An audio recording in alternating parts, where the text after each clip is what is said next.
You still get by with them though. See, yeah, that's all right that way, but it's this way. Let's see. Yeah, I think I can get by with them. You can tell that there's some action there, but it isn't nothing. It's only got to be maybe 2 thousandths. If I was jumping hills like Evel Knievel did with this thing years ago, boy, ever who put this thing to heck, they sure, I don't know. It's just not as tight can be, I guess.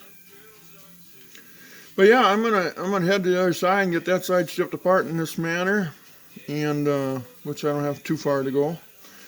And then next step will be we'll be putting the new bearings in these, in the spindles,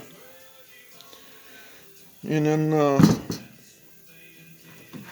the A-arms will be replacing the upper control arm bushings, lower control arm bushings, upper ball joint and lower ball joint. We'll be replacing that.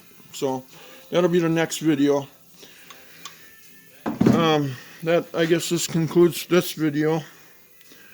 And then I'm gonna get the other side stripped apart, get them parts laid out like that, and then we can rebuild parts. And then I got parts ordered. It's gonna be a few days before they get here. And then we'll go after that. And then hopefully I got better video and better, you know.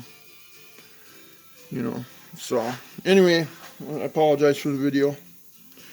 And one of these days, if I ever make any money, then which I don't make a dime off this channel, but I'll be able to afford that.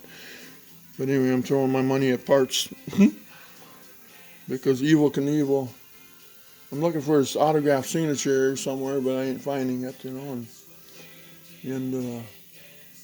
they had some pretty good fun with this, I'm sure. Probably some good memories somebody has with it. And I'm happy for him.